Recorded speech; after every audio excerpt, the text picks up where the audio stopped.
Oke, assalamualaikum warahmatullahi wabarakatuh. Selamat pagi, selamat siang, selamat sore, selamat malam kepada Ibu Insilini selaku dosen pengampu kami. Di sini sebelumnya perkenalkan diri, saya Muhammad Rizky Fadilat dengan NIM 241401055 sebagai perwakilan dari kelompok 4 yang akan mempresentasikan sekiranya bagaimana proyek kami yang untuk QT. Nah, di sini tuh udah terlihat di sini tuh adalah UI-nya. Seperti yang kita tahu, Qt ini digunakan untuk sebagai framework kita untuk menggunakan GUI dari bahasa pemrograman C++. Nah, jadi kurang lebih karena kami di sini menggunakan studi kasus yaitu studi kasus kurir ya. Jadi di sini kami membuat seperti ini. Nah, di situ ada beberapa group box yaitu di sini tuh untuk memasukkan kotanya. Nah, dia bakal ada output di kotak yang besar ini ada 2. Di sini juga. Dan di sini tuh kami menggunakan 2 mode. Jadi sesuai dengan requirement itu minimal ada 15 data. Walaupun sebenarnya di hardcore ini kami hanya beberapa data saja, tapi kami itu dinamis. Jadi user itu bisa memasukkan data itu sampai tak terhingga begitu. Nah, jadi untuk programnya sendiri itu kurang lebih sama seperti program yang sebelumnya. Nah, ini tuh untuk programnya semua fungsi dan segala macam. Di sini kami ada beberapa, yaitu di sini tuh ada fungsi untuk modenya. Modenya itu apakah mode input manual ataupun yang dummy. Nah, itu ada 2. Di sini tuh yang kalau misalkan dummy, terus di sini tuh kalau misalkan manual gitu. Di sini tuh untuk data. Nah, data itu maksudnya apa? Itu yang hardcode-nya gitu. Jadi ini yang bakal jadi data dummy-nya. Di sini tuh ada 5 kota atau 5 node. Di sini tuh untuk menghandle inputan, baik itu tambah kota, tambah edge gitu. Kemudian di sini kami menerapkan juga yaitu priority queue. Kemudian untuk queue-nya sendiri tuh kami ada BFS juga untuk mencari apakah node-nya itu terhubung atau tidak begitu. Di sini juga kami menggunakan tree. Dan kami menggunakan TSP. TSP ini itu adalah algoritma yang biasa itu digunakan untuk kasus-kasus seperti kurir ini. Jadi biasanya kan kurir itu dia itu ada di kota asal atau misalkan ada di node awalnya, dia itu bakal mengelilingi semua kota tujuannya atau misalkan kota yang ada, dan dia akan kembali lagi ke kota asalnya.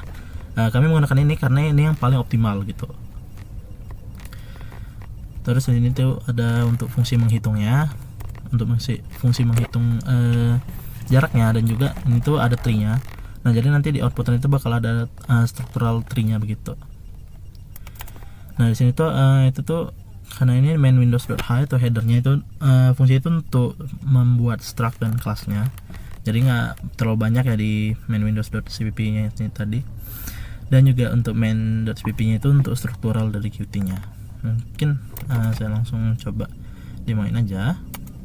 Nah, itu program dari kami untuk GUI seperti ini kurang lebih. Nah, jadi ini tuh ada 2 mode. Itu mode yang statis, artinya itu user tuh hanya bisa memilih dari data hardcode yang udah ada. Di sini tuh ada beberapa node, atau di sini tuh kasusnya itu kota. Nah, kotanya itu ada 5. Di sini ada Medan, Binjai, Tebing Tinggi, Pematang Siantar, dan Brastagi. Nah, jadi kalau misalkan di sini itu tuh dia si usernya itu bakal diminta, dia tuh bakal diminta menginputkan kota asalnya. Nah, kenapa di sini nggak ada kota tujuan seperti yang saya bilang tadi? Biasanya kurir itu kalau misalkan dia kasusnya itu kurir, dia tuh bakal mengelilingi semua kotanya. Kan nggak mungkin nih dia tuh punya paket atau punya pengiriman, dia tuh cuman kota yang terakhir aja nih, misalkan Medan, kota terakhirnya itu apa, misalkan Brastagi gitu. Nah, kan nggak mungkin yang di kota Binjai, Tebing Tinggi, Pematang Siantar tuh dia nggak bakal disinggahin gitu, pasti disinggahi. Nah, jadi di sini yang diperlukan itu ada kota asalnya. Misalkan di sini saya buat Binjai. Nah, di sini tuh ada tombol untuk hitung rute. Nah, ketika dihitung rute, dia tuh akan membuat ada 3 jenis outputan. Yang pertama tuh minihip-nya. Minihip-nya ini apa sih? Nah, minihip-nya itu kayak dia tuh bakal mengurutkan jarak antar kotanya ini dari yang terkecil hingga yang terbesar gitu. Nah, jadi itu ada beberapa. Yang paling kecil itu ada Medan ke Binjai, itu paling dekat itu 25 km. Nah, kalau itu yang paling besar itu Medan ke Pematang Siantar itu ada 130 km gitu. Kemudian selain itu ada juga tree-nya. Nah, tree-nya itu seperti ini. Nah, berarti yang paling atas ini itu adalah root-nya gitu. Karena kenapa sih ini rootnya Binjai? Karena ini adalah kota asalnya. Nah jadi itu adalah PLN paling tinggi ya, atau root lah. Makanya di sini costnya juga 0. Oke, di sini ada dia ada beberapa anaknya. Ada mulai dari Medan, Brastagi, Tebing Tinggi gitu. Dia bakal anaknya ini bakal ada 4 gitu, karena rootnya 1, sisanya itu bakal jadi anaknya gitu. Dan di bawahnya itu bakal jadi anaknya juga. Sebenarnya ini kita bisa ngelihat dia itu kayak indentasinya berbeda-beda. Ini misalkan dari Medan, habis itu ke Tebing Tinggi gitu. Habis dari Tebing Tinggi dia ada Pematang Siantar, habis itu ada Brastagi, baru nah itu dia. Kemudian dia di bawahnya juga bakal ada lagi, indentasinya dia bakal berbeda begitu. Nah selain itu ada yang terakhir, itu adalah TSP-nya. TSP-nya ini tentu saja ini adalah fitur utamanya, yaitu jika suatu saat si kurir menggunakan program ini, maka dia tuh bisa melihat gitu sebaiknya itu gimana rutenya yang paling dekat dan paling efisien. Nah di sini tuh dikatakan bahwa kalau misalkan kota asal kita Binjai, pertama kali berarti kota yang disinggahi adalah Binjai. Kemudian dia bakal ke Medan, ke Brastagi, Pematang Siantar, Tebing Tinggi, dan Binjai. Nah mungkin ada beberapa pertanyaan, misalkan kenapa ya di sini tuh Kak nggak ada jarak di antar kota, misalkan dari Binjai ke Medan tuh berapa, dari Medan ke Brastagi itu berapa. Pertimbangan saya karena di atasnya ini sudah ada, jadi kayak kita lihat dari sini aja. Terus karena total jarak yang belum ada, nah maka di sini saya membuat outputnya itu ada total jaraknya gitu. Di sini tuh total jaraknya 305 km. Dan untuk inputan itu kami itu menggunakan kilometer, by the way. Nah jadi, itu yang kan itu masih biasa aja ya kayaknya, cuman ada 5 node. Nah di situ bisa input manual. Untuk input manual ini literally user itu terserah mau sampai berapa banyak kota, misalkan dari mungkin satu Indonesia atau berapapun itulah. Nah itu user bisa.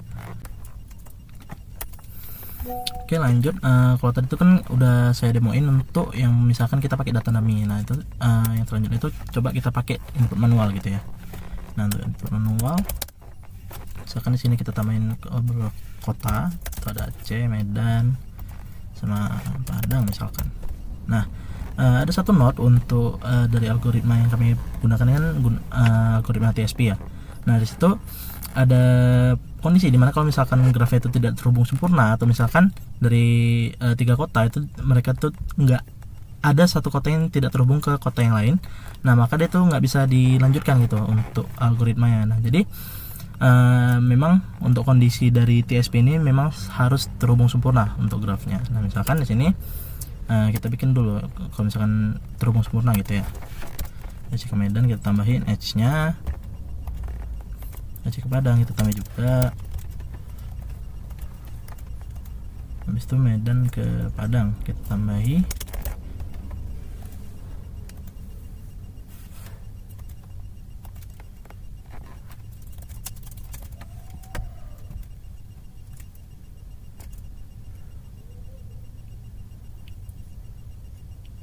nah ini kan udah ada nih, udah semua. Nah ini kan kondisinya sekarang itu tiga kota itu udah saling terhubung gitu. Nah, kalaupun dia dari Aceh mau ke Medan itu ada, Aceh ke Padang itu ada, Medan ke Padang itu udah ada. Nah kalau gini tuh dia supposedly bisa.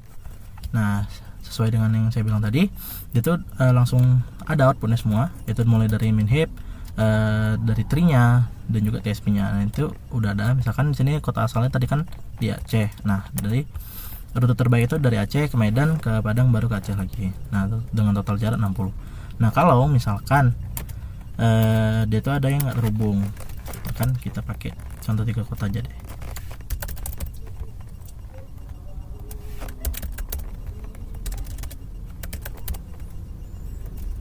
Nah misalkan sini Aceh ke Padang kita bikin 30, Aceh ke Medan kita bikin 10. Nah ini cuma 2 gini nih. Nah ini tuh dia bakal error. Nah sini dia outputnya nggak bakal sesuai. Kenapa? Karena memang syarat dari TSP itu setiap node itu harus saling terhubung. Nah sebenarnya kalau misalkan kita implementasi ke kasus aslinya, setiap kota itu kan pasti terhubung gitu loh, walaupun nggak directly terhubung. Nah jadi saya rasa masih tetap cocok ya menggunakan ini, karena memang kami mengejar dengan kondisi dimana kurir itu harus kembali ke kota asalnya begitu. Mungkin itu aja sih untuk demo dari kami. Sekian, terima kasih.